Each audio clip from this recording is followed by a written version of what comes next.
Being one of the rookies on this flight, they wanted me to sort of describe what it was like to get up in the middle of the night and walk out with all kinds of photographers waiting for you and flashing lights to make you blind when you tried to stumble into the trailer, and then we were on our way. It was a short 4 or 5 mile trip, and it's an eerie feeling when you get into that vehicle and there's nobody else around.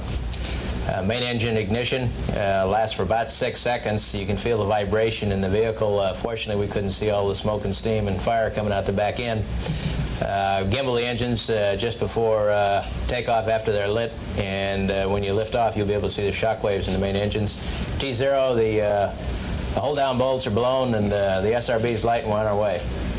I personally got a chance to see the tower glide by out my peripheral vision, and then the roll shortly after tower clear, and if you look closely there, you can see the diamond shock waves in the exhaust of the main engines. John Young said after he came back from Flight 1 and saw in the movies that Eddie Shearer was glad he couldn't see all that flame and smoke, or he'd been a whole lot more concerned during liftoff. It's a bit of a rough ride during the first 2 minutes and 11 seconds of the flight, in which the solid rockets are burning.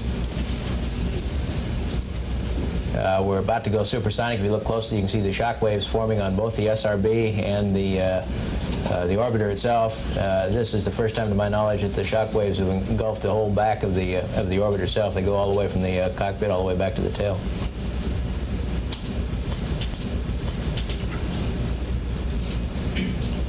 We were fortunate to have a very clear day. 2 minutes and 11 seconds, we had SRB SEP. From the cockpit point of view, there was a loud bang and a flash of light across the windscreen, and it left an opaque film on the windows, which made looking straight out the forward windows somewhat more difficult for the rest of the ascent, although I was spending most of my time watching the gauges inside. And after the main engine burnout at MECO, about 8 minutes and 30 seconds into the flight, we got our first real look at the world gliding by outside. Spectacular sight. The first day on orbit, we deployed Morelos Hughes telecommunication satellite for Mexico. This is the first telecommunication satellite which Mexico owns, and we'll be flying again with us late next year. The deployment of a PAM and telecommunication satellite is really a crew effort, and it takes an integrated teamwork by 5 folks in order to get one of these things off and to document it. Here you can see John Creighton in the right seat up there piloting the orbiter and pointing it. And I'm talking through the orbiter's general purpose computer to the satellite, which is back in the bay. Shannon Lucid is operating the standard switch panel, which controls the ordnance on the booster. Shannon's not real fond of this camera angle, as you can see. Meanwhile, Dan is overseeing the entire operation, and Steve Nagel is getting all the photo documentation. And there's Morelos coming out. It comes out rather smoothly. It's about 2 foot per second separation rate as it tracks right straight up the tail. And we've deployed it retrograde here and inertially, so that a half a rev later it'll be pointed in the proper direction to go for geosynchronous. Really nice photography here with a zoom capability to pick this guy out. This is a deployment of ArabSat, deployed for a consortium of Arab nations which comprise the Arab League. And again, you can see there's a level of intensity here associated with doing one of these deployments. We recognize the importance of these things and their value. And here's ArabSat going out. It's built by Aerospatiale, a French corporation, and it looks, of course, considerably different than the other satellite which we had for Hughes. ArabSat is, as a matter of fact, operating very well now in geosynchronous orbit, and that's when I started breathing again, is when it came out of the shuttle. So it's doing very well, I have to report that. Again, here, as in many shots, you'll see the limb of the Earth in the background. And this is the third telecommunication satellite deployment. This is Telstar for AT&T. It's the 100th satellite put into space by the Hughes company, and we're pleased to have been a part of that. And again, you can see the look of concentration on folks' faces as we get down to the count. And here it goes out again. 6,000 pounds of force pushes it out of the cargo bay, and you can feel that. It's a real thump on the vehicle. when that spring force goes off. I think our pointing accuracies were measured in hundredths of the required accuracy, so everything was in fact done very well from the orbiter point of view, as well as a nominal countdown. Having good equipment and good procedures and good training in advance makes these deployments routine in space. Steve and I are doing some work on the IG experiment, and I think we've gotten enough material on that experiment to get a PhD for the research and a couple more for me and Steve. So I think all the training and preparation for the camera work paid off, because all of us were quite familiar with the cameras to be able to document the various aspects of this mission. This is just a 16mm pass across Madagascar. Our primary objective in photography was to get still 70mm of that, but we thought some movies would be nice. This will give you a good idea of the rate at which the ground's passing under you on the various passes. You can see if you want to do still photography, you better know what you want to shoot and get your camera set up and shoot it. And we're looking at deforestation and burn off in many of the areas of the world, Madagascar being one of those. And that's me taking some more pictures also for one of my experiments. Made a deal with the geologists in Saudi Arabia. Any mineral findings, the crew gets half, and they said no, just a thank you note. That's the first group of French experiments in the area of neurosensory physiology, and in fact we take signals from certain muscles on the legs and muscles of the eyes, and to build a strategy of the equilibrium in weightlessness.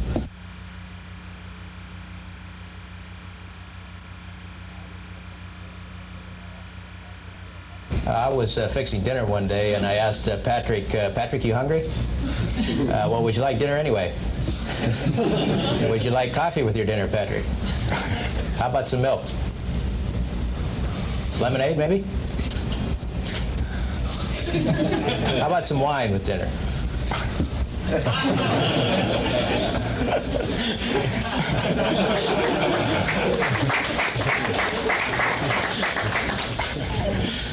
You see, not all the moments on the flight deck were as intense as a satellite deployment, and we took the opportunity to do some photography on board also. A lot of the time when we weren't deploying a satellite or the Spartan, we were looking out the window, or like J.O., just having a lemonade here.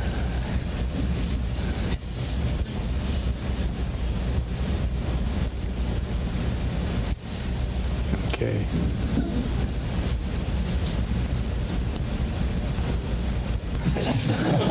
As you see, not all retrievals on this flight were successful. So let John Fabian do this one. In fact, we fighted very much to have our food, and even when we were both of us fighting very much, we were not all the time very successful. Experimenting here with some more retrievals. Those are the two satellites we didn't deploy.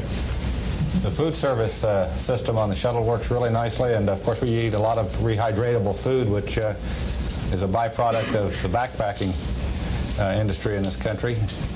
The galley is nice to use. In fact, it works so well that we found out halfway through the flight that we'd forgotten to set 3 circuit breakers, so it works even better with everything on. And once the food was prepared, a lot of times we'd like to go up on the flight deck and eat. It's really nice to sit there and eat and look out the window and just watch the world go by. As a matter of fact, J.O.'s hanging up there in the window trying to get one of the Earth observation passes, and I guess he was so intent on doing that he hadn't even started to eat yet. But as you can see in this pan, as we pan around the cockpit, that there was not a tremendous amount of room to spare. It gets very crowded with everybody up there. But we optimized the window space, I'll have to say that. That's true. Obviously, my table wasn't ready, so I had to wait a little bit.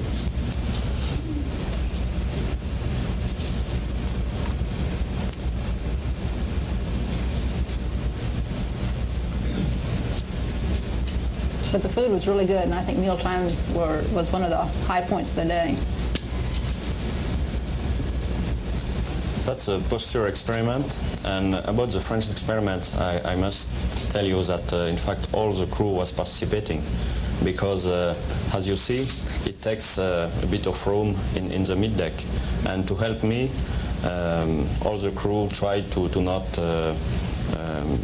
go into the middeck when I was working, and that was very great. And Shannon worked on the French echograph, you'll see later, and Sultan was working with me all the time on the posture experiment. And both experiments worked very well. And the French scientists, when we came back, were so happy that they could not sleep during 1 week. And we took back such a lot of good data that they could not believe. So they are very happy and thank very much all the crew, not only Sultan and Shannon and me. That's what you get for letting a test pilot do medical experiments on you. So I still don't think Patrick will make a good doctor. He'll never do that.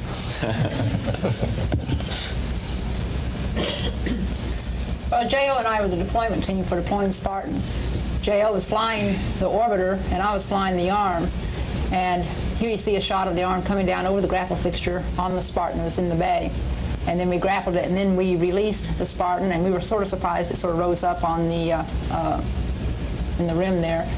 And then we used the arm, and we very carefully maneuvered Spartan out of the bay, and we're, of course, looking to make sure we don't run into anything.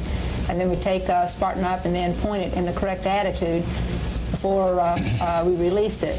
Now the background there in the picture, Steve was taking the movies, and he had to stand back a ways. He couldn't get right up to the window, of course, because J.O. and I were using the windows, and that's just smudges and desiccant in the background that are causing the spots there on the black part of the picture.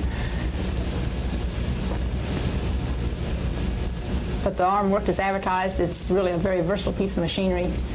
And here you can see we released the Spartan and very gently pulling the arm back so that we didn't induce any tip-off rates into the Spartan. At the moment of release, Shannon's work was done and mine just started.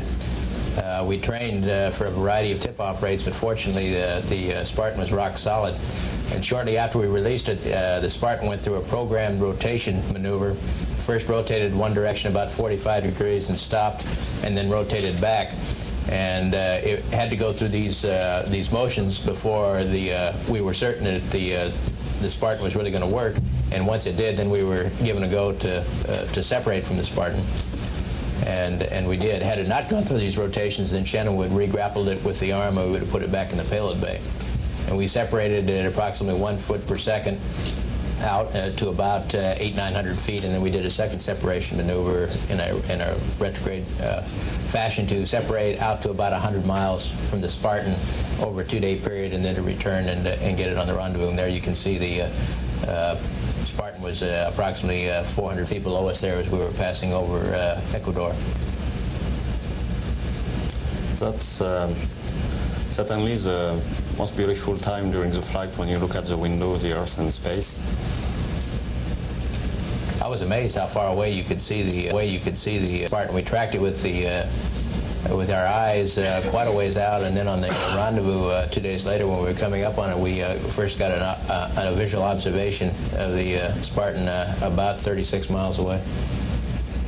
Well, you have to live on the spacecraft too, and it seems like I'm either cooking or eating. J.O. spent a lot of time back there in the corner. He was the cleanest crew member on board, far and away. You know, I'd be finished by now if I were washing my face. Shannon would be finished by now if it were her. We had to cut this. We only sent about 10%.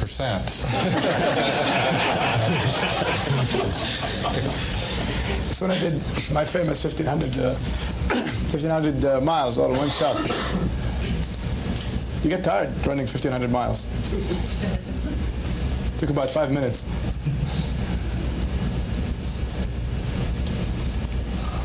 You see, all the equipment did not work very well. That was a major failure in the French experiments.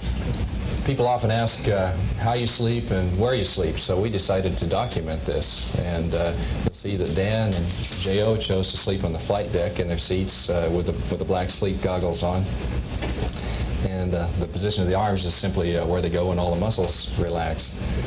Also up on the flight deck was John. You can see from this picture he was pretty uptight during the whole mission. He just slept kind of free-floating behind the back seats on the flight deck. There were 4 others of us downstairs, and you'll see a camera pass through the mid-deck. Never complain about hotel accommodations after this one. Sultan liked it best up on the lockers. And Patrick moved around a little bit, but some nights he was on the wall with me, just above me. And if you counted heads, that leaves that's up to 6 now. And you might wonder where the 7th person is. We never really saw the 7th person, but you can just see a part of the sleeping bag hanging out from inside the airlock there. And that's where I had to tap Shannon and wake her up each morning. That the other group of friends experiment, the echograph, and that was the first time that such sophisticated equipment could be used such early after the launch. And really it worked perfectly, and less than 3 hours after the launch I could work and take the first data.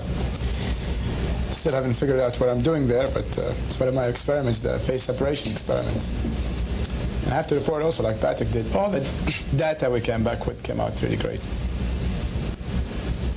They did make a photographer out of me, and I'm trying to forget everything I learned.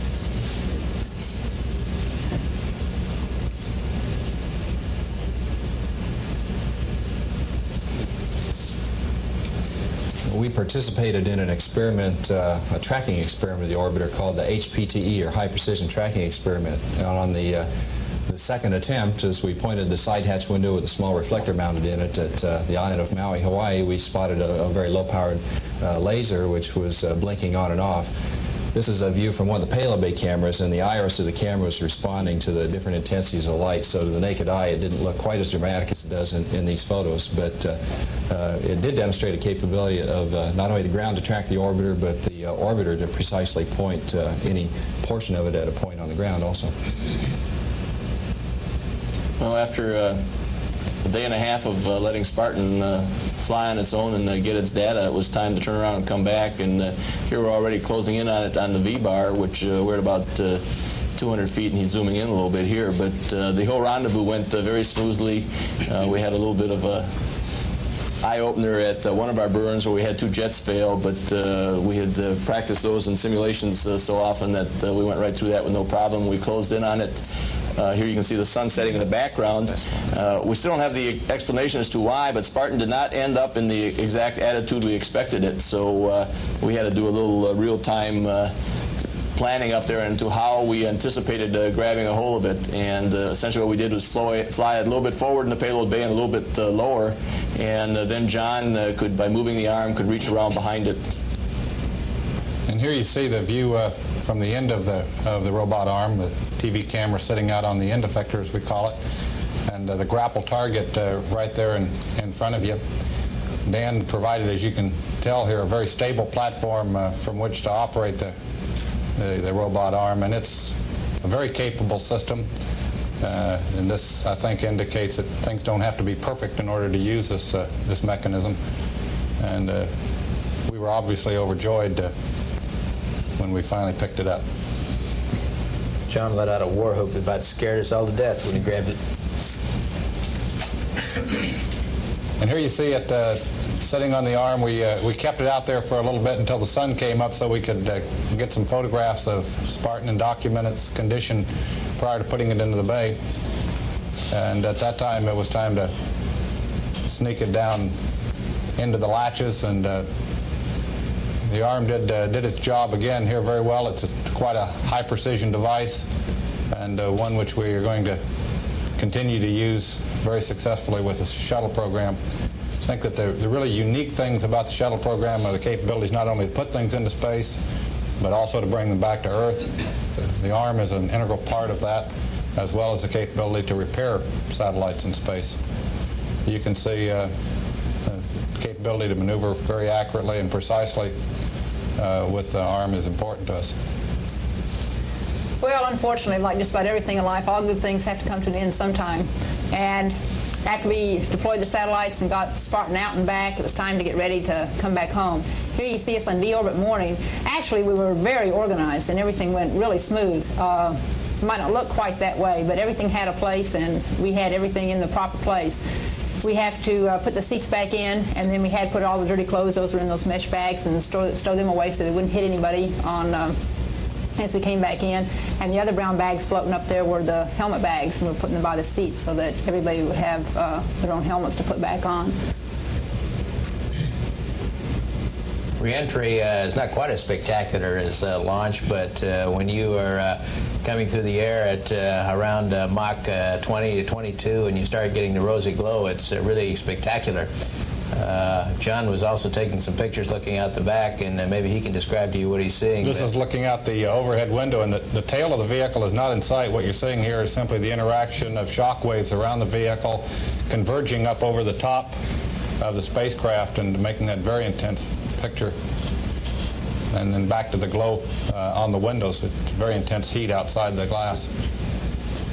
Coming across California, we're heading east into a rising sun, so once again we couldn't see anything due to the haze on the windows, but once we got partway around the hack, as you see here, I could make out the runway. We'd decided to go to runway 23 as a result of the predicted winds, and as we rolled out on final, the winds were a crosswind, so you can try and predict wind, but you aren't always going to hit it correctly. At that point, it was too late to change runways, and we continued on to the lake bed runway 23. The vehicle, as has been said before by previous commanders who have flown it, handles very well, and even in a crosswind, you probably have to work a little more at it, but it still is a very precise flying machine, and all the training we get in the shuttle training aircraft certainly helps, because you can see the gear come down here when you do your first landing. It's got to be a good one for real the first time. It's good to have all that training behind you, and you feel confident that everything is going to work out just fine, as it did in this case. We touched down and pretty lightly bounced just a little bit, got the nose down, and we'd, by design, tried to do almost a max braking. They wanted 10 to 12 foot per second braking rate as we touched down. The lake bed was a little bit soft, and you can see when we start getting on the binders, there's a pretty good cloud of dust being kicked up behind it.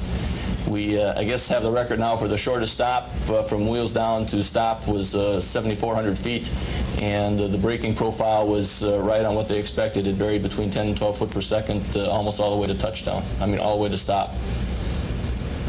Once we got stopped, we have to go through a few post-flight checklist items and shut down the APUs and the like, reconfigure the GPCs, and then it's time to get out and take a shower. Here we're coming down the steps. I almost pulled a Gerald Ford. We meet our boss, George Abbey, and everybody came through the flight in really great shape. As you can see, everybody's down, bouncing around, and sad the flight's over, but also happy to be back, and we were very pleased with the whole mission.